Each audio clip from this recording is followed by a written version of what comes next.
Just give us 1 hour, and we'll help you change the way you think about happiness. Harvesting Happiness with Lisa Cypers Kamen is a fresh talk radio approach promoting happiness from the inside out. Happiness is a choice, and happiness can be cultivated and harvested.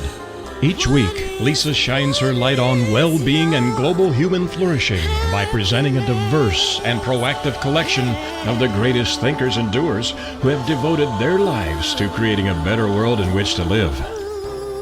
As a filmmaker, positive psychology coach, author, professor, and change agent specializing in the field of happiness, Lisa Cypers Kamen is widely recognized as an expert in the field. On the show, she also focuses on military families and service personnel returning with PTSD, traumatic brain injury, and other post-deployment civilian life reintegration issues. So, let's spend some time getting to the heart of the matter on Harvesting Happiness on TogiNet.com. And now, here's your host, Lisa Cypers Kamen. Good morning, good afternoon, and good evening wherever you are. Welcome to Harvesting Happiness Talk Radio, where we explore the very serious business of happiness, sustainable well-being, and human flourishing. We are not talking about that annoying yellow smiley face. No, no, no. We are talking about something much deeper and critical to the success of humanity. Authentic happiness is not selfish, egotistical, or narcissistic. In fact, it is essential in order for humankind to thrive.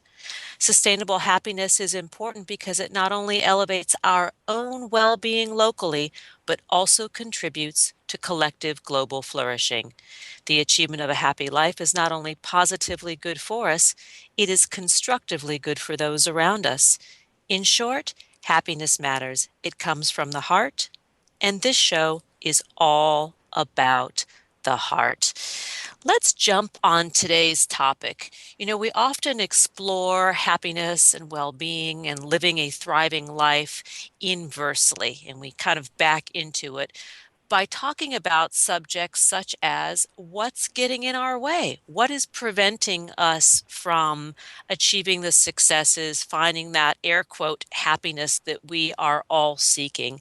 And there are a myriad of incredible researchers and adventurers and scientists out there who are researching things just like this. And my guest today is Sarah Lewis. She is a cultural historian and a Dubois Fellow at Harvard University. She is the author of The Rise, Creativity, The Gift of Failure, and the Search for Mastery, published by Simon & Schuster. It is a layered, story-driven investigation of how innovation, discovery, and the creative process are all spurred on by advantages gleaned from the improbable, the unlikely, and even failure. And I want to just toot her horn a little bit more because Sarah Lewis has served on President Obama's Arts Policy Committee.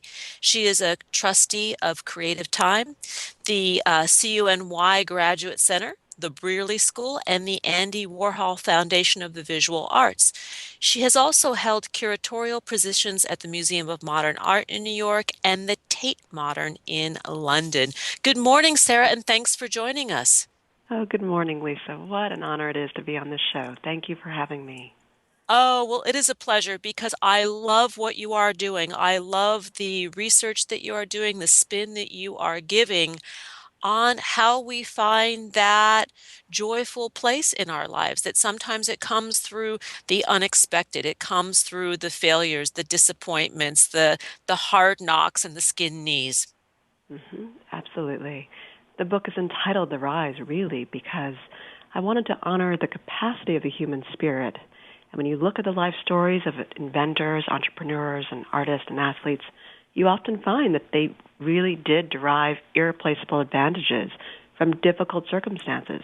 And I thought it was about time that we really focus on how we can all learn from that. Beautiful. You write about athletes, entrepreneurs, explorers, Nobel Prize-winning physicists, and notable artists, both living and past, that they've been propelled to mastery by several things. Talk a little bit about the ingredients to success. Great question. What I started to notice when I looked at icons like William Faulkner or Paul Cézanne or Nobel Prize-winning scientists was that they were not fixated on success, meaning a label that the world confers on you for an achievement, but instead mastery. If success is an event, mastery is a journey. What they were focused on were all of the near wins that would allow them to kind of course correct and do better the next time. For example, Paul Cézanne didn't sign 90% of his paintings because he felt that they were all near wins. Of course, those works are now acclaimed by various art historians and in different museums. When William Faulkner, for example, published The Sound and the Fury, he didn't feel that the work met his own goal despite the praise it was being given. So he rewrote sections of that book and then published that as an appendix to the novel's later editions. So it's all to say that what I found in looking at these individuals, over 150 over the course of my 4 years of research, was that mastery was their goal. And mastery, I think, is what we really are all seeking, not merely the label the world confers on us with the word success. I agree with you wholeheartedly because when we are self-mastered, when we have the ability to take dominion over our lives, whether it's through our creativity, through our relationships, through achieving goals and a life that we aspire to, it takes on a very different meaning, that it's not about just having another egg that we get to put in our basket. It implies that there's much more of an experiential process going on. Exactly. It really does get back to this notion of authentic happiness. It's an internal landscape that you're walking on when you're engaged with mastery. It's about closing that gap for yourself between where you are and where you want to go, regardless of what the world says about your achievements. And I think that puts us in touch with our deepest self. In fact, it really taps into the our true nature of self. And what can be said about the creative human endeavors that we pursue? Well, what I found is we often tend to think of human endeavors as success built upon success. When you look at Nobel Prize-winning discoveries, athletes who are standing on Olympic, podiums, winning gold medals, is that their journey is really about corrections over time. Kind of the way that an arrow, goes towards its target on a curved line. That's really what human endeavor looks like.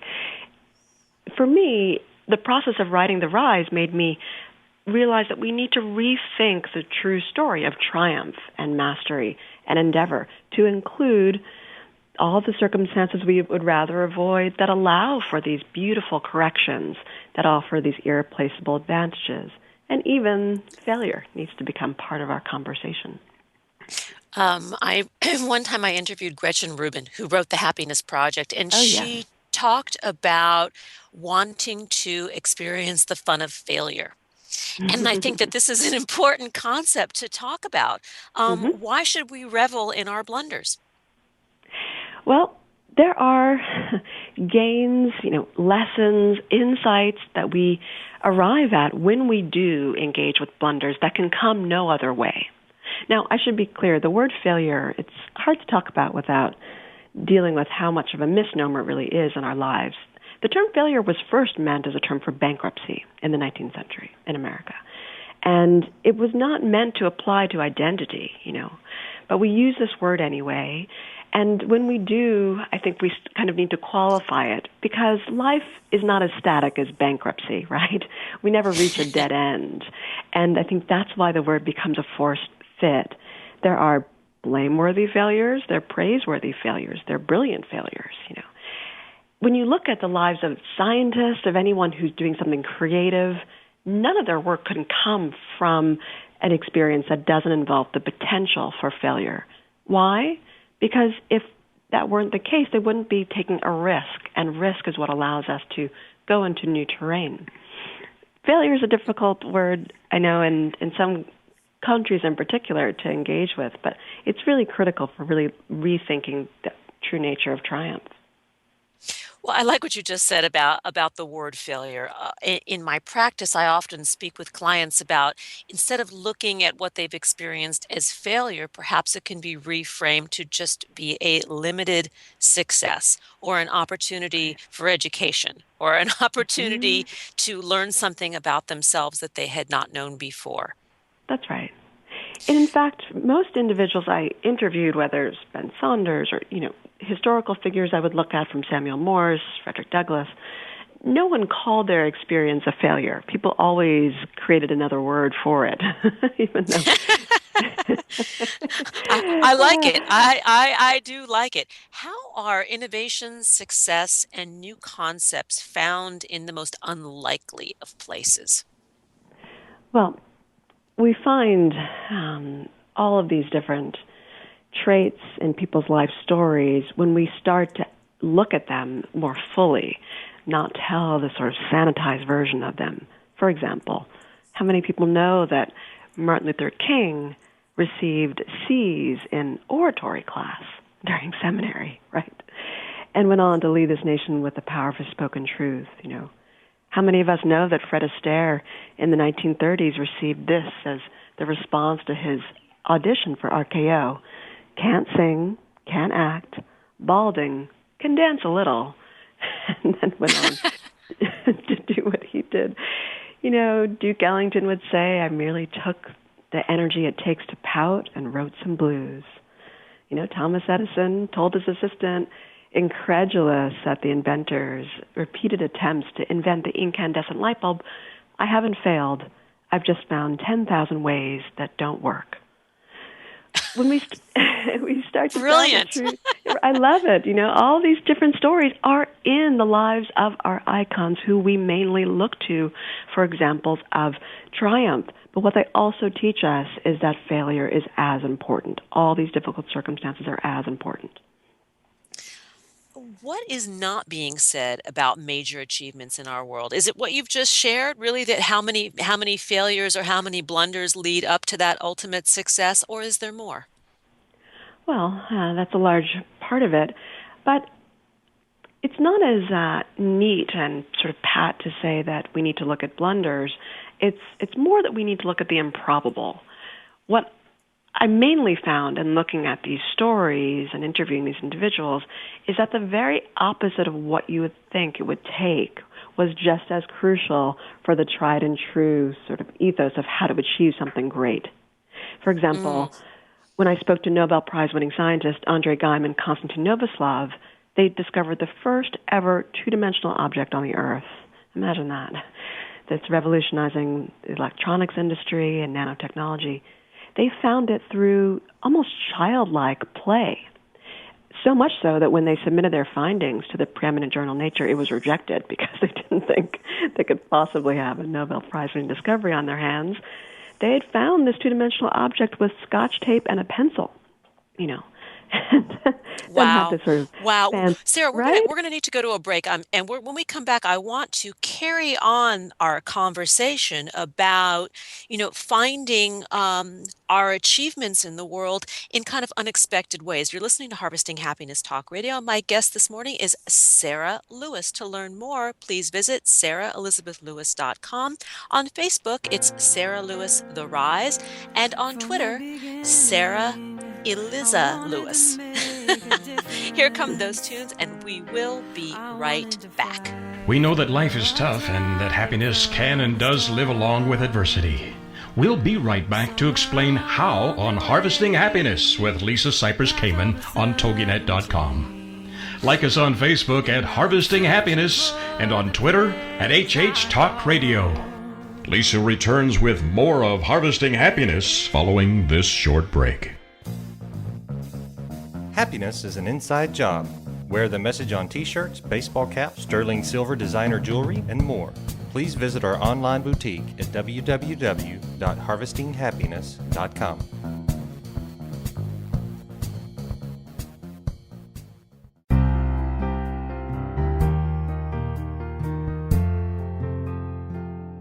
Are you or do you know a returning U.S. military man or woman in need of restoring joy in their lives? Did you know that our nonprofit, Harvesting Happiness for Heroes, offers stigma-free combat trauma and post-deployment reintegration programming? Check us out at www.hh4heroes.org. That's HH, the number 4, and heroes.org.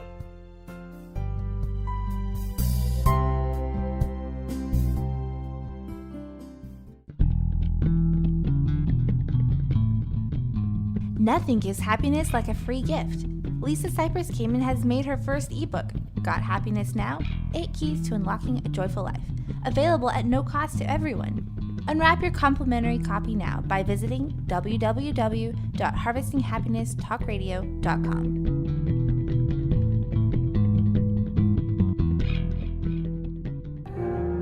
Welcome back to Harvesting Happiness with Lisa Cypers Kamen on TogiNet, the show dedicated to promoting happiness, because happiness is a choice, and happiness can be cultivated and harvested. So let's get back to it. It's Harvesting Happiness on TogiNet.com. And now back to your host, Lisa Cypers Kamen. Welcome back to Harvesting Happiness Talk Radio. If you're just joining us now, I urge you to download this podcast because it's kind, it's free, it's legal, it's available 24/7 on iTunes and any number of electronic outlets on the internet. And we are talking about what's getting in our way. What's getting in our way of how we perceive success or how we perceive happiness in our lives. And we're here today with Sarah Lewis. She is a cultural historian as well as an author. She's written the book, The Rise, Creativity, the Gift of Failure, and the Search for Mastery, published by Simon & Schuster. And prior to the break, we were talking about the strategy of discovery for Nobel Prize winners. And Sarah, you were telling a story about how they made their discoveries with Scotch tape and a pencil. Exactly. I was just explaining that childlike play was as important for these preeminent scientists as serious work, and that they found the first two-dimensional object on the Earth with Scotch tape and a pencil, which, the findings seemed so improbable that the journal rejected their study, which Andre Geim loved to mention in his Nobel Prize-winning speech, as you can imagine. But what they have inaugurated is really a model for us all. It's called Friday Night Experiments, time where they permit their laboratory to engage in sort of the wonder that comes with the new perspective we all have as children. Isn't that beautiful? I love it. And so all of their award-winning discoveries have come from that bracketed time, 10% of their laboratory time going to serious play, as you might call it. But what the work has also found is that there are many other just counterintuitive ways of creating an endeavor that lead to a pioneering achievement. So whether it's play for serious work, I also found that knowing when to quit, is as important as grit, you might say. And all these things are really foundational, I think, for understanding human endeavor. Surrender, for example, is as important as tenacity. And for me, it became a way of just seeing life more fully as I started to explore these different examples. Well, what I hear you talking about is a new language or a new paradigm for our personal exploration. And you use the word pioneer. That was one of the words that caught my attention. And the other thing that is so important is this element of play and experiencing the world with that childlike curiosity and wonder and delight that stimulates not only these great discoveries, but happiness along the journey. Exactly. The example comes to mind as you said that, and that is the explorer Ben Saunders, the first Arctic explorer to ever go to the North and South Pole solo and on foot. And from him, I wanted to understand how he stayed happy, ultimately, during this arduous feat, and how he, of course, managed to arrive at that achievement. And he talked about the power of surrender. It was really beautiful to talk with him about knowing what you can control and what you can't as a way to maintain strength and fortitude. And, for example, out there, sub 60 degrees, carrying a sledge that's, 20 200 pounds, on his back, dealing with Arctic flows. That means that he can trudge for 12 hours one direction and have erased his gains from the day by just sleeping because the ice floats perhaps in the other direction. It's mind-numbing stuff, but what he learned was ultimately that you maintain strength by just knowing what it is that you can't control and focusing only on what's going to keep you focused on your goal. That should be, or maybe it is, a universal law, right? Yeah. To just give it up, and we don't mean give up. I don't think No. either of us are inferring that. No, I think surrender I see not as giving up, but giving over to something much larger, than ourselves. Oh, beautifully said. And let's talk a little bit about this languaging that you're sharing, because it really is a very uplifting, integrated, whole way of approaching the experience of living. It is. It is. And we do need terms to understand new models, in the same way that we need figures who show us the way so that we can also walk down the path. For me, the term surrender is a very important sort of new term to understand this distinction we just made. I think we might need a new word for play, given what the Nobel Prize-winning scientists have shown us about the importance of it. There's been some incredible work done on the importance of play for not just learning, which is critical, of course, but for the ability to solve problems. NASA, their Jet Propulsion Lab, has found that they want all their engineers to have play history and their backgrounds. But the word play is so associated with children that we don't associate it with serious work. And Andre Guyman, his Nobel Prize interview, mentioned that adventure is maybe a cognate, but we need another word for what we're really saying. Just the ability to let yourself be a deliberate amateur on the road to mastery. We need another word for what that's all about. So that's a lot of what the work of the Rise is, to get us to think differently about these key concepts. Well, I know for myself that when I go out, I am a mountain hiker. And when I go out and I am high up in the mountains and I am really testing the limits of my body, and in that flow state, which I would love to chat with you about as the next question, I get that sense of I'm playing, I'm using my body, I am processing and creating while I am out there. I'm most oftentimes the best ideas come to me when I am in that state. Yep, absolutely. I think flow is at the heart of this whole concept. What is it that allows us to stay in flow? Is it what about our focus allows us to stay in flow? I love the embodiment that you're describing.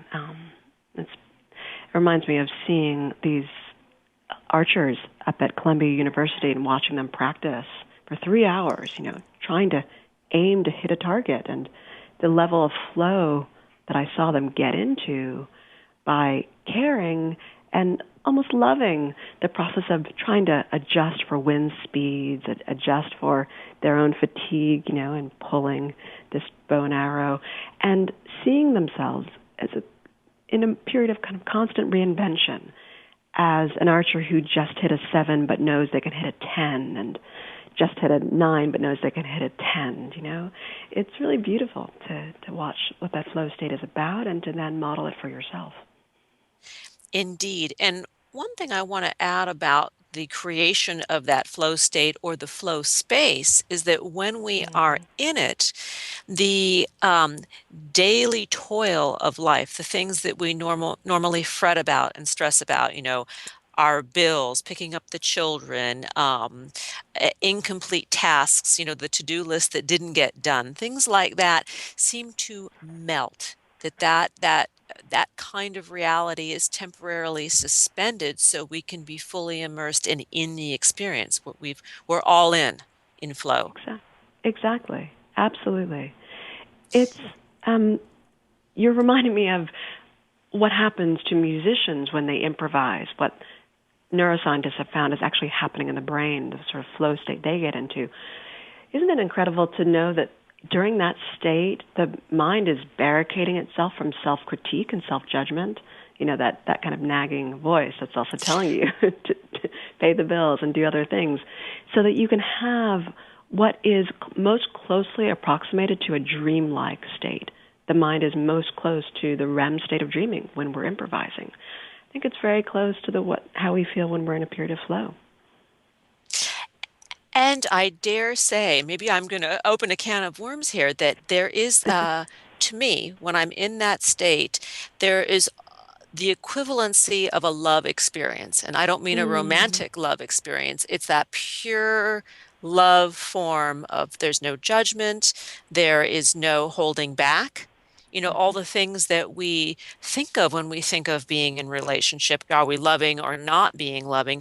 When we're in that state, there is that kind of love light that is on. Absolutely. I completely agree. If love is mainly appreciation, though, we're in that moment truly appreciative for all the work that we're doing and for what we're creating. Absolutely. Let's talk about the gift of being underestimated, which is another one of your language examples, which I love. Mm-hmm.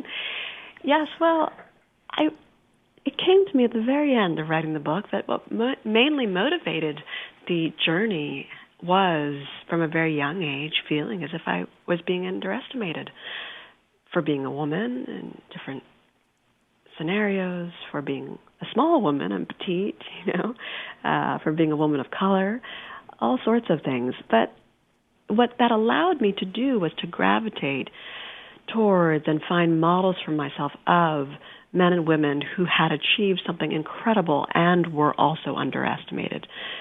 So my orientation, really, as a teenager, began really through what people might call difficult circumstances.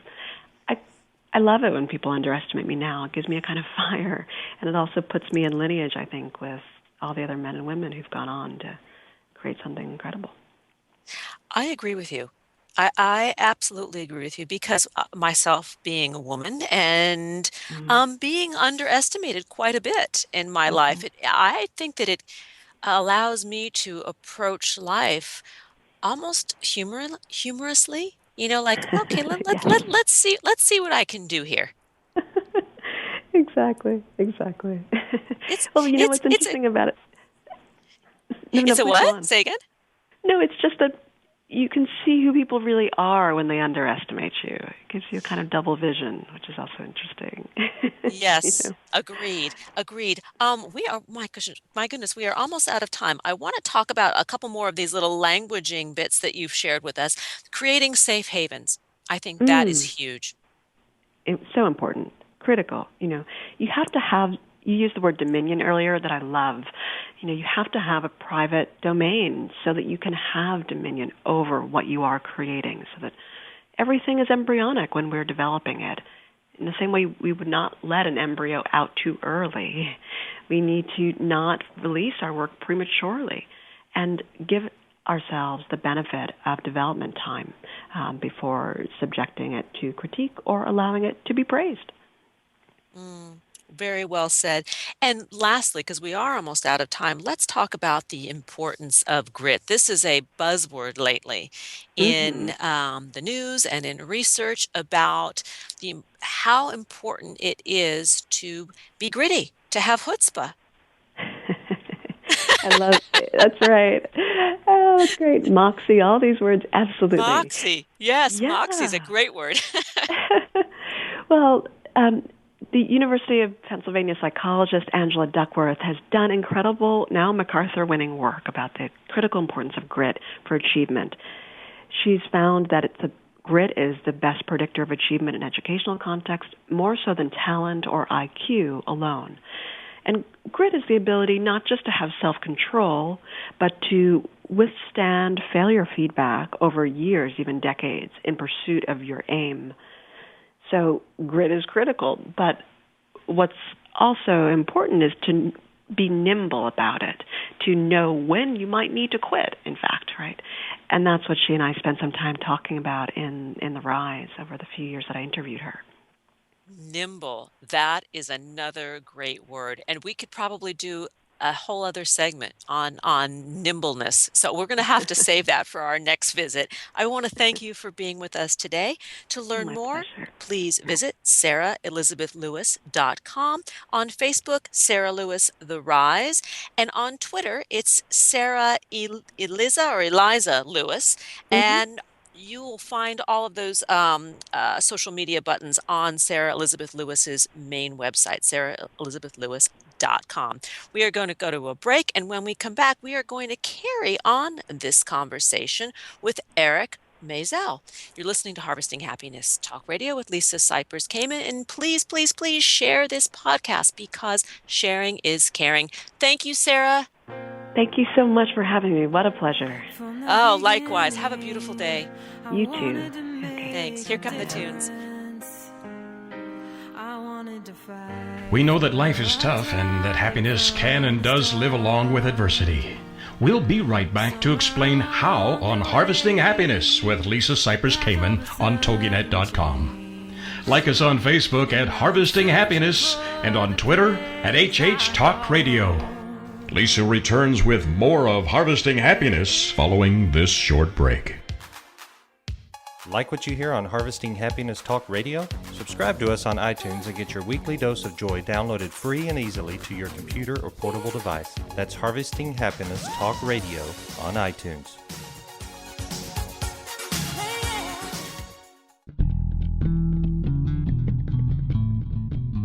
Nothing gives happiness like a free gift. Lisa Cypers Kamen has made her first ebook, Got Happiness Now? 8 Keys to Unlocking a Joyful Life, available at no cost to everyone. Unwrap your complimentary copy now by visiting www.harvestinghappinesstalkradio.com.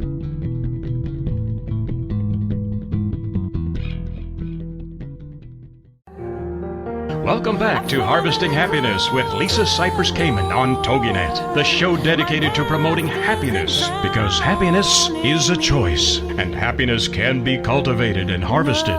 So let's get back to it. It's Harvesting Happiness on TogiNet.com. And now back to your host, Lisa Cypers Kamen. Welcome back to Harvesting Happiness Talk Radio. If you're just joining us now, I urge you to download this podcast. Why? Because it's kind, it's free, it's legal, it's available 24/7 on iTunes and a plethora of other downloadable opportunities. And we're talking today about failure, mastery, and life purpose. And my next guest is really a master in all of these areas. His name is Dr. Eric Mazel. He is a licensed psychotherapist and the author of a Life Purpose Boot Camp and numerous other titles, including Mastering Creative Anxiety, Brainstorm, Coaching the Artist Within, and Rethinking Depression. Dr. Mazel became a California licensed family therapist and worked exclusively with creative and performing artists. In time, he moved from therapy and the medical model to coaching, where he founded the profession of creativity coaching.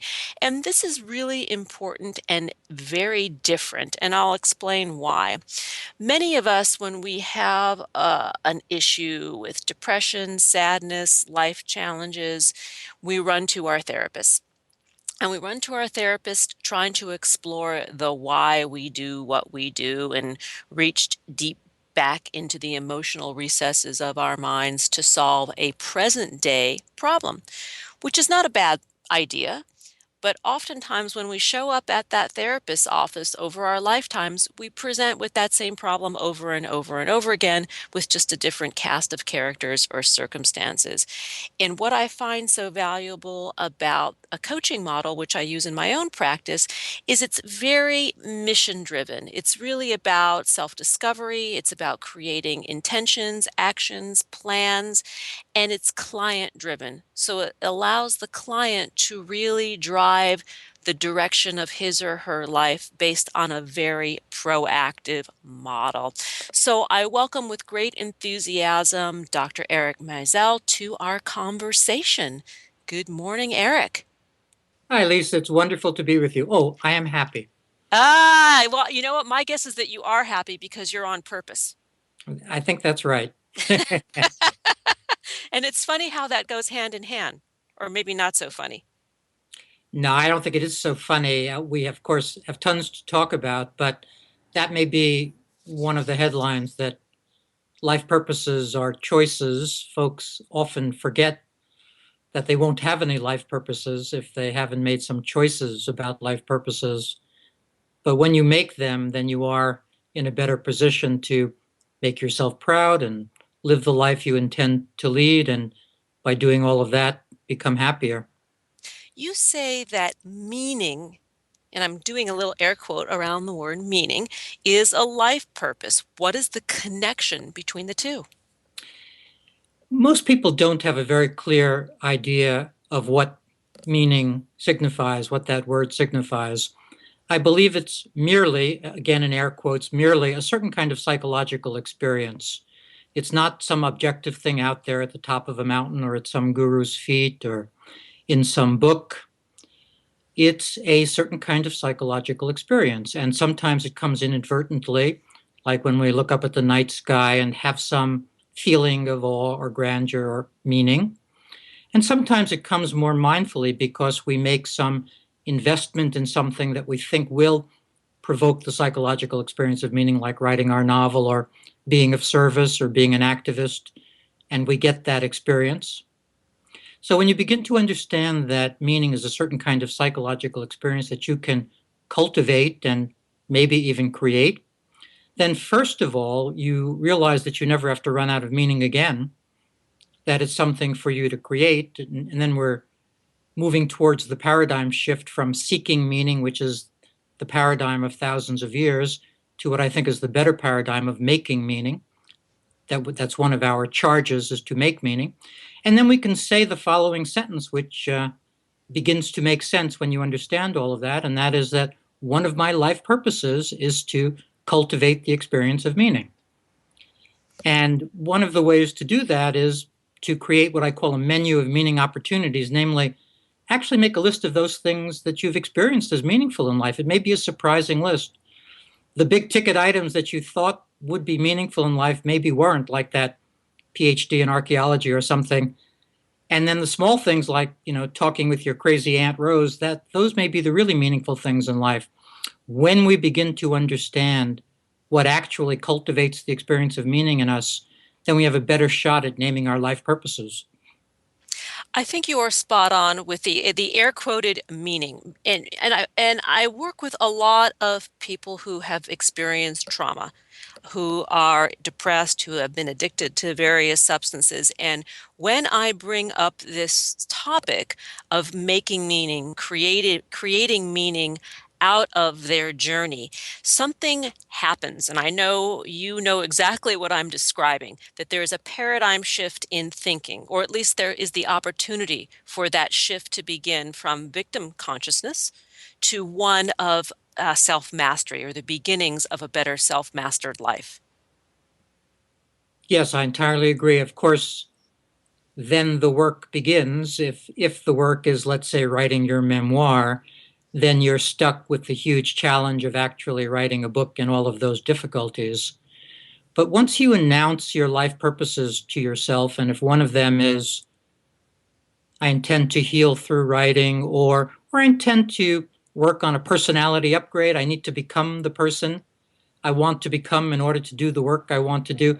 There are lots of different ways of saying it, but once you strongly announce your life purposes and this is a big and, figure out how to get them onto your daily to-do list. It's one thing to know your life purposes, it's another thing to never get to them.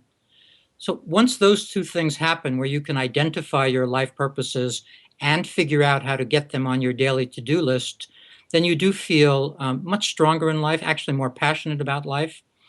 You maybe suddenly have some hope that you didn't have yesterday. And as existential therapists like to say, it is hope that we're striving for as therapists, renewed hope for the client, more hope than some of the other sorts of things like insight that traditional therapy has talked about. We need folks to feel a little more hopeful, and knowing your life purposes helps with that. And let's say we've identified our life purposes. We say, we've got the list of things that create meaning for us. How do we coach people to begin to action that list, to make it happen, to go from the idea and the intention to the action and execution? It starts with the idea of negotiating each day, that each day is a negotiation, you with yourself. And you make decisions about where you're going to make meaning investments in that day, what kind of meaning opportunities you're going to seize, and also which portions of the day you can remain in meaning neutral, where you just run errands or check things off your to-do list. And those are times, meaning neutral times, where you don't pester yourself about the meaningfulness of life. So your day begins to take on a different kind of coloration of meaning investment periods and times when you don't worry about the meaningfulness of life. If you were to start your day with a meaning morning check-in, just a few seconds, where you say to yourself, okay, where do I want to invest meaning today? How do I want to turn my abstract life purposes into something concrete to do today? When you begin to have that kind of morning conversation with yourself, that's A. And B, where you then move into your main practice. I think probably everybody needs an hour practice of some sort before their real day begins, whether it's a creativity practice or meditation, exercise, Tai Chi, whatever it is, that thing that supports meaning in them and supports their life purposes. If you can go directly from a morning meaning check-in where you mindfully think about your day to a practice that serves you, you'll have started your day off in a good way. You'll have the experience of having made some meaning on that day already by virtue of your practice. And then the rest of the day can be kind of half meaningless and you won't get depressed. This is a different way to live from just going through the motions each day. Well, the mindful component is very strong. The ritualistic component is what I hear is present, and I love that. Creating a ritual in the morning where you get up and you celebrate the day in some way, whether it is the meditation practice, the exercise, whatever it is for the individual. I think this also helps anchor this sense of meaning that you're describing. Yes, and I believe in ceremonies and rituals and also all kinds of tools. I don't think we have enough strategies and tactics and tools to keep us going. So I advise in Life Purpose Bootcamp some kinds of activities or strategies of the following sort. One is to actually try to create a life purpose statement.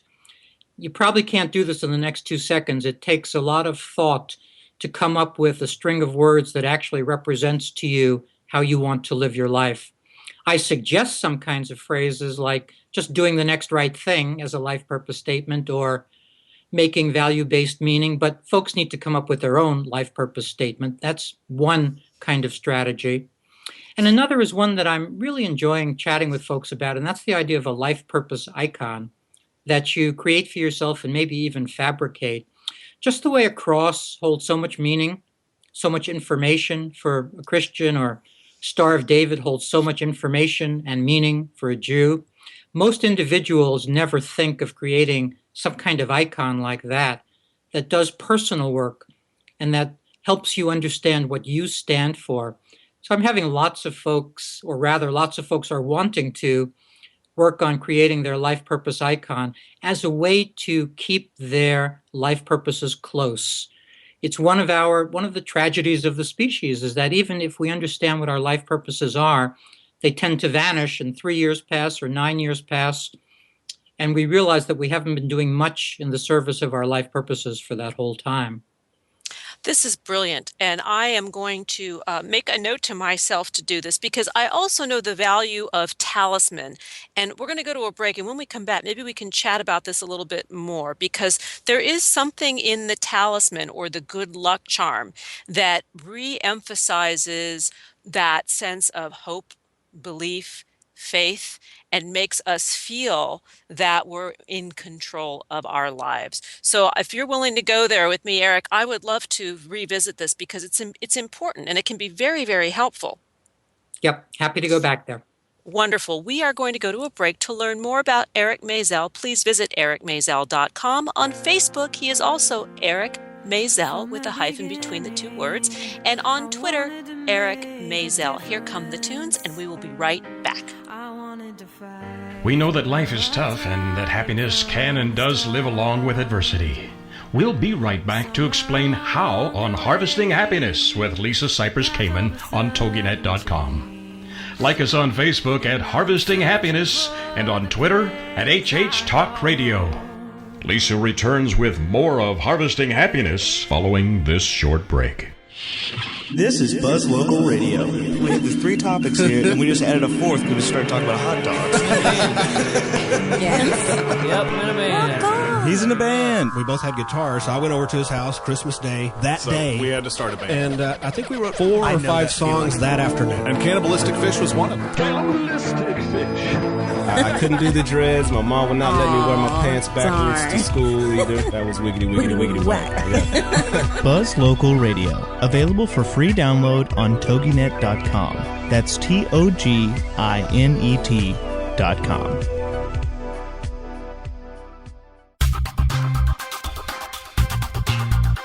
Do you like Lisa's take on happiness, well-being, and human flourishing? Join us this spring as Harvesting Happiness launches online classroom programming where Lisa Cypers Kamen will offer her workshop series across the globe and from the comfort of wherever you are. Visit harvestinghappiness.com for more details.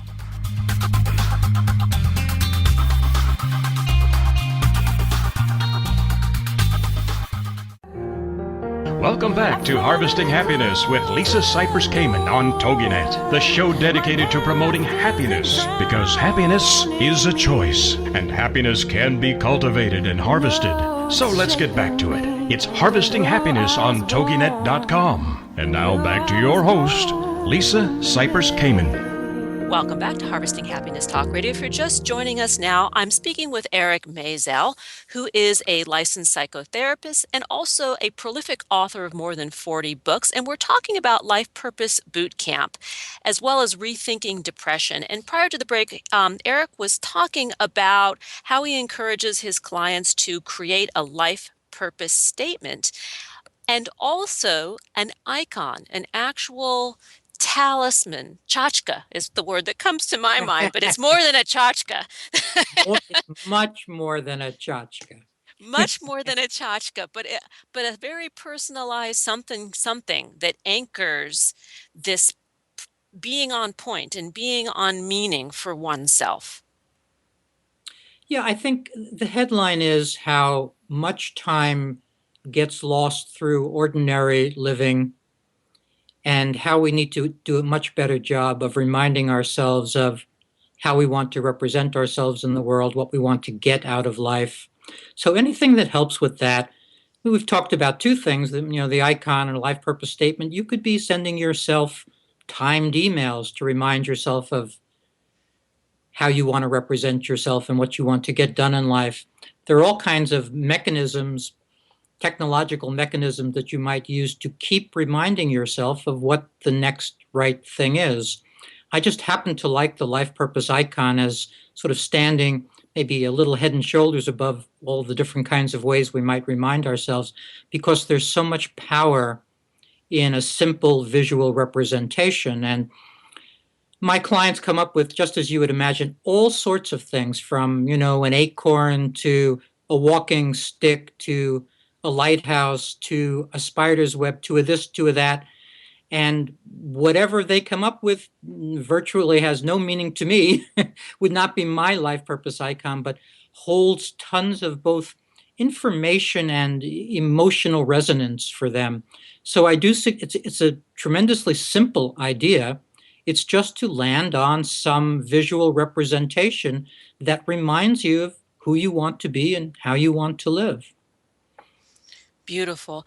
Let's talk a little bit about modern ailments, depression, anxiety, insomnia, addiction. We're experiencing this in epidemic proportions globally. And how can we use this life purpose coaching modality to help better manage these afflictions? Well, it's a super large subject, of course.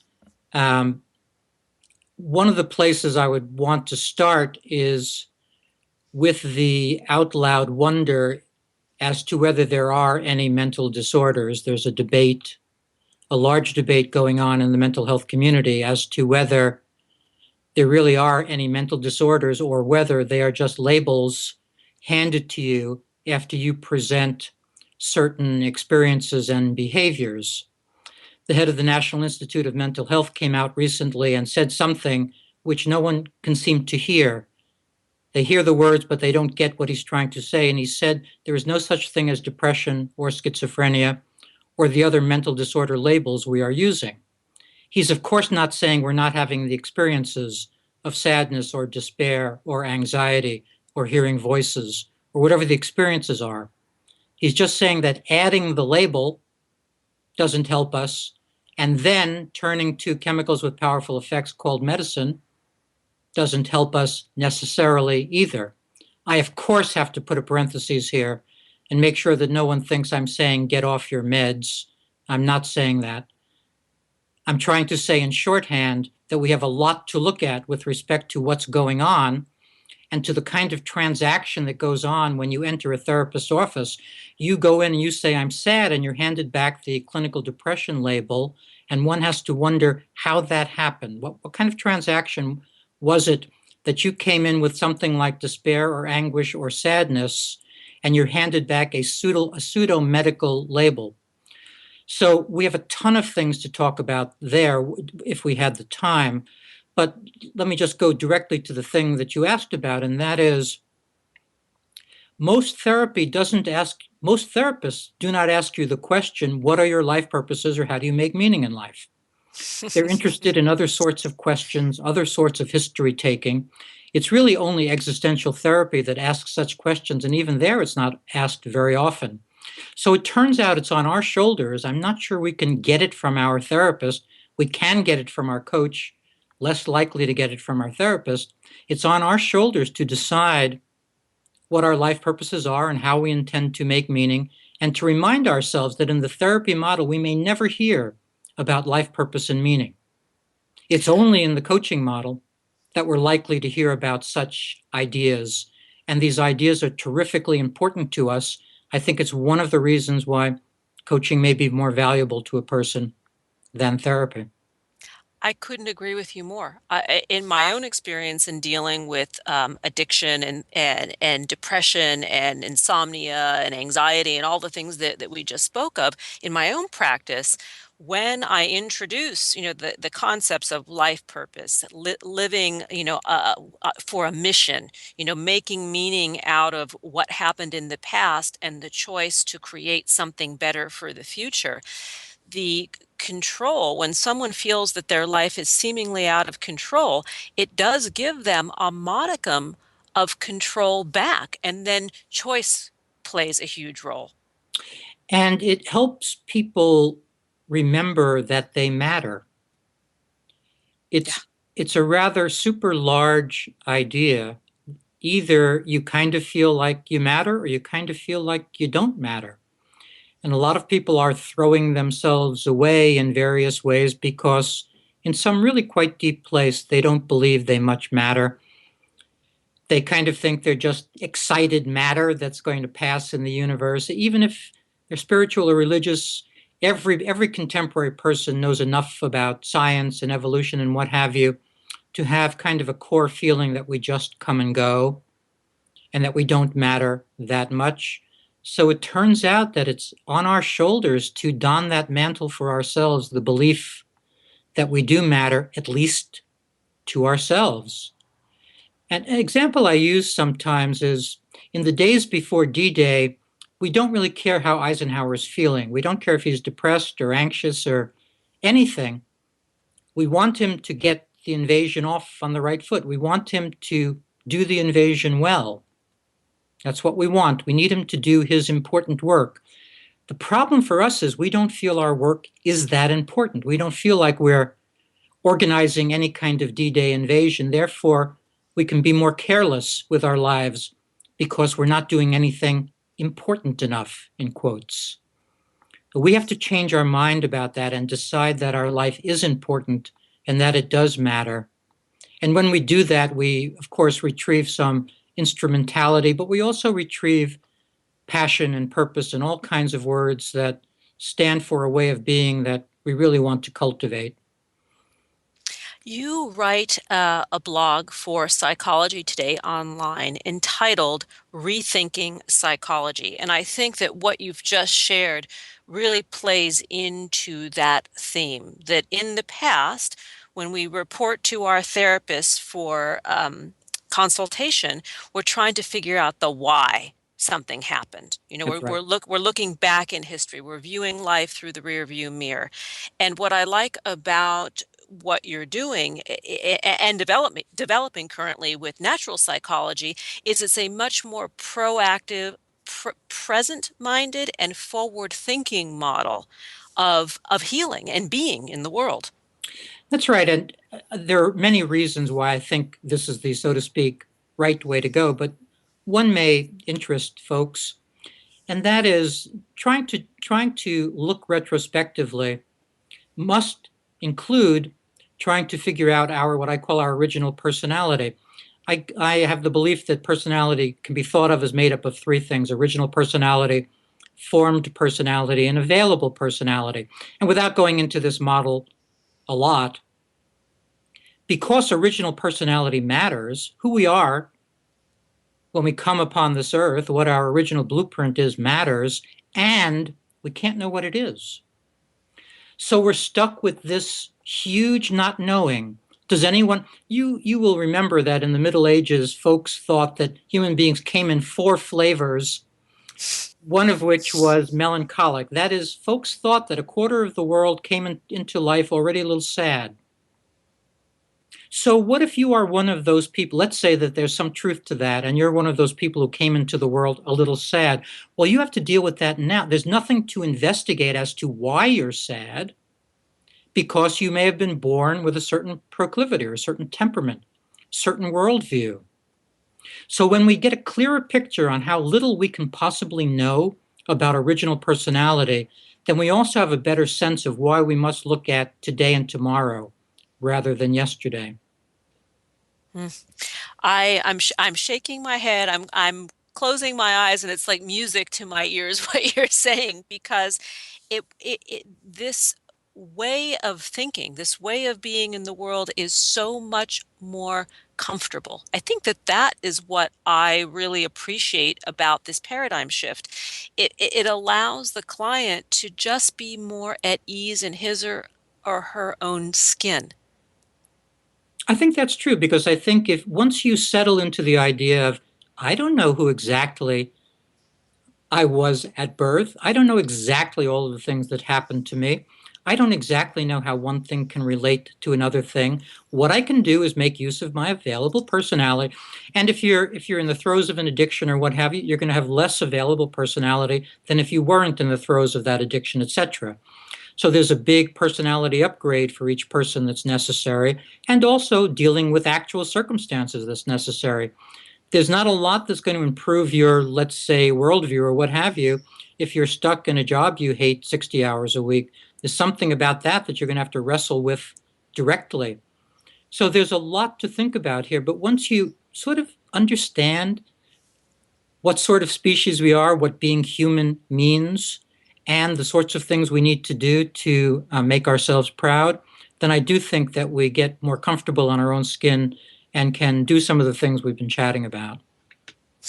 We are out of time, and I would love to invite you back to continue our conversation and speak of your natural psychology and the new psychology of meaning that articulates this paradigm shift that we're speaking of. To learn more about Dr. Eric Maisel, please visit ericmaisel.com. On Facebook, Eric Maisel with a hyphen between the two names. And then on Twitter, the handle is also Eric Maisel. Dr. Eric Maisel, thank you for being here with me today on purpose, with meaning, and quite clearly huge heart. Thanks so much for having me. Thanks for joining us on Harvesting Happiness Talk Radio. It is our pleasure and honor to present to you the most amazing thinkers and doers in the world each and every week. And I want to share with you a few thoughts before we part, as we do each week. Happiness is not a destination. It cannot be bought, sold, or traded. Happiness will never invite you to the party. Happiness simply comes down to a choice to show up each and every day in the world with passion, purpose, place, and meaning. Thanks for joining us on Harvesting Happiness Talk Radio. This is Lisa Cypers Kamen and my guests today, Sarah Lewis and Eric Mizell, wishing you kind words, kind thoughts, and the kindest of actions. Until next time, remember, happiness is an inside job. Happiness is your inside job. And a quick shout out of gratitude to our producers who make us shine each and every week. We really, really appreciate you. Thanks for joining us on Harvesting Happiness Talk Radio with Lisa Cypers Kamen. Join us every Wednesday morning live at 10 to 11 Central Time here on TogiNet Radio. Then harvest your own happiness anytime from the comfort of wherever you are with free downloadable podcasts available at iTunes. To learn more about Lisa's filmography, felicitation, and philanthropy, please visit harvestinghappiness.com. Each week, Harvesting Happiness presents engaging trendsetters, exploring our world through science, art, medicine, media, music, philosophy, politics, and the human heart, whose perspectives on life are sure to inspire, provoke, and engage. Lisa's diverse guests are a proactive collection of the greatest thinkers and doers who have devoted their lives to creating a better world in which to live. Like Lisa says, happiness is an inside job. Happiness is your inside job. Spread more joy by liking us on Facebook at Harvesting Happiness and following us on Twitter at #Harvesting Happiness. Then join us again next week at this same time on the TogiNet Radio Network.